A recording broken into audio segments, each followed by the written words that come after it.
we know that over 45%, I believe, of adults have fatty liver disease. Our children have fatty liver disease and obesity, something that should not be in our children's population.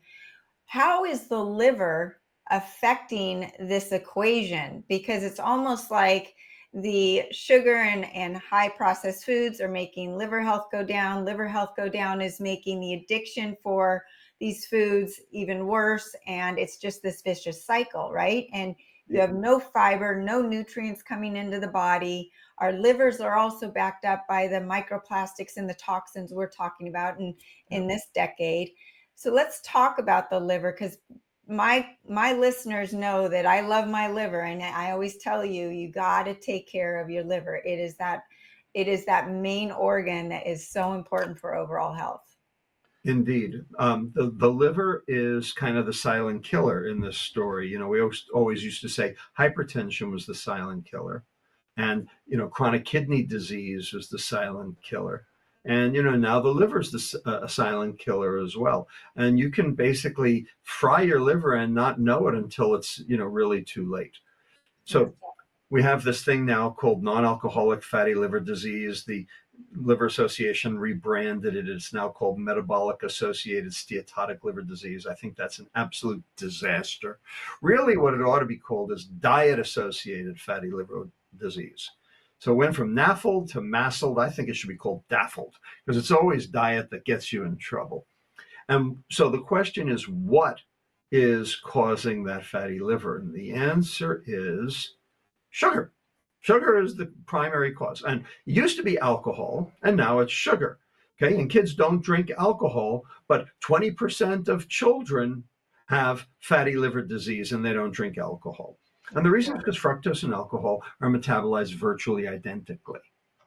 Okay, so fructose gets turned into fat in the liver through a process known as de novo lipogenesis, new fat making. And the reason it does is because the mitochondria are poisoned.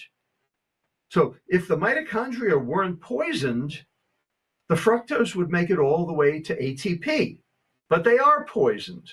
And so the energy substrate has to do a detour. And it detours through this process called de novo lipogenesis, which turns the fructose into fat.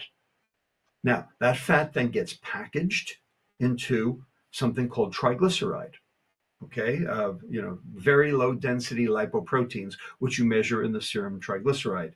And then the goal is for that triglyceride to leave the liver, circulate in the bloodstream as serum triglyceride, which you can measure, and then be taken up at the adipose tissue. This is how the fat gets from your liver to your fat cell through this process.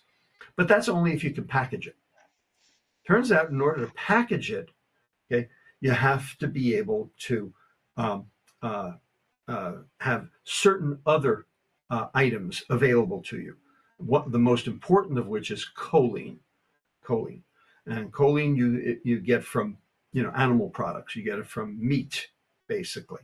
And what happens is, if you don't have the choline, you can't make the phosphatidylcholine. You can't package the lipid droplets so that they can be released. And so what they do is they end up precipitating in the liver, and then they cause damage. Now you've got fatty liver disease. In addition, ultra-processed food needs glutathione. Ultra-processed food doesn't generate glutathione. And glutathione is the antioxidant that your liver needs to detoxify reactive oxygen species, the oxygen radicals that come off from normal metabolism. And so when you basically take the sugar, which is the poison, and you add it to the ultra-processed food, which is devoid of the antidotes, the choline and the glutathione, okay, you've got a recipe for basically frying your liver. It's not just a double whammy. It's like a triple, quadruple. Oh, it's a cluster F. Is what it is. Yeah, I can add to this a little bit too, from a kind of a more historic aspect, and that is, so when people, it was known for a long time that, alcohol causes liver disease. And when I was a resident, this was, if a person came in with a liver failure and it wasn't from a virus or hepatitis, it often was from alcohol. Yeah. And then in the late 1980s and early 1990s, there was suddenly this new disease that was appearing, a type of liver disease with fat in it that could progress sometimes to liver failure, and it could lead to liver transplantation, and liver cancer could come out of it. And initially it was just like being observed and no one really knew what it was. And then it was like, suddenly it was like epidemic. And I have a little story, sort of piping my own, or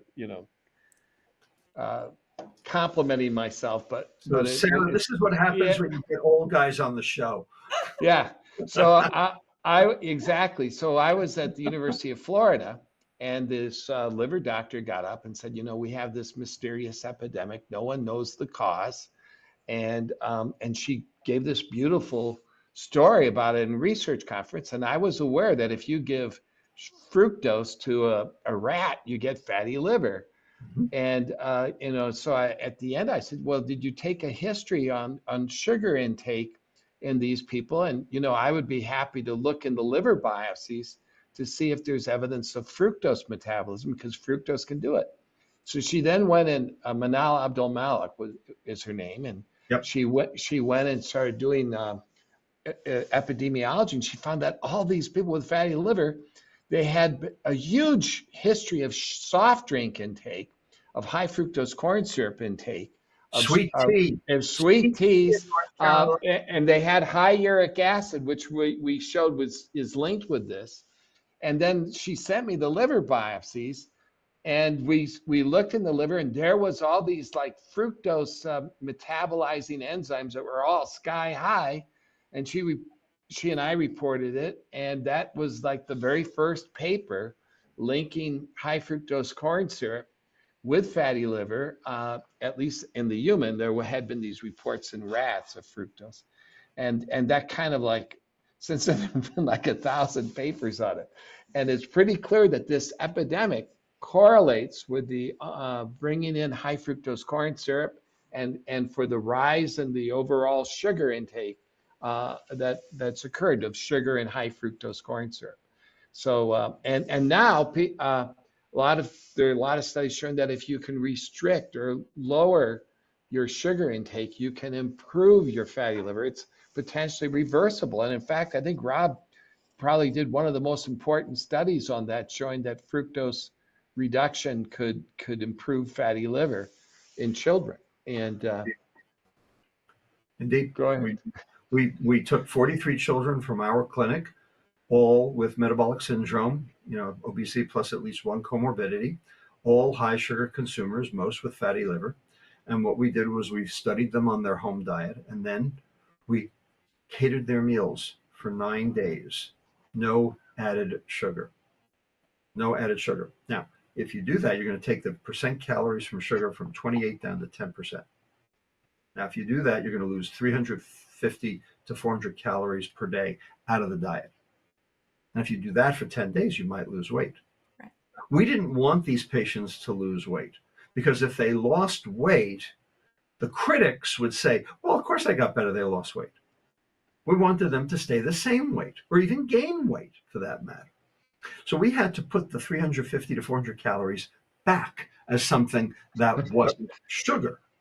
We gave them starch. We gave them glucose. We gave them polymerized glucose instead of glucose fructose, which is sugar.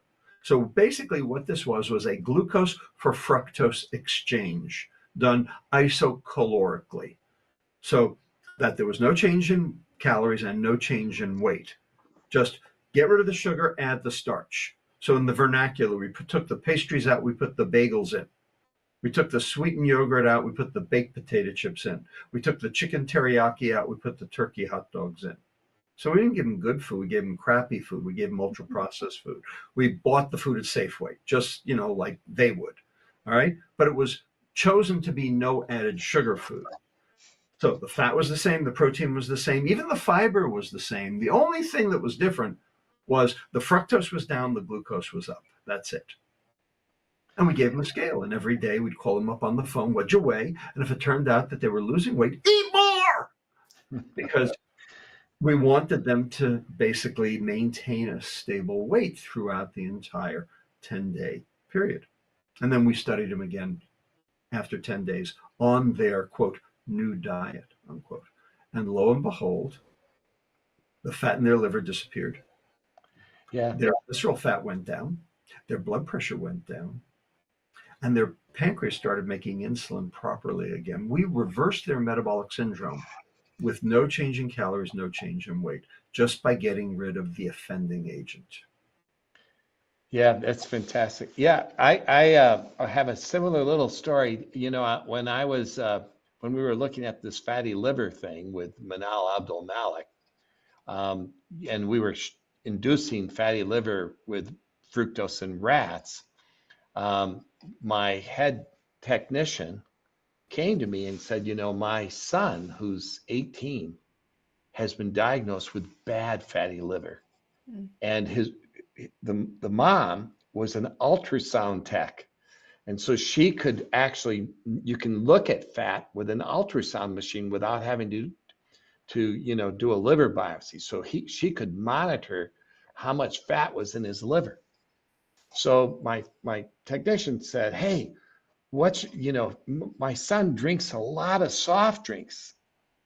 And so they had him cut out his soft drinks, and we watched the fatty liver disappear over a period of months. And then my technician came to me and said, Rick, you gotta write a book.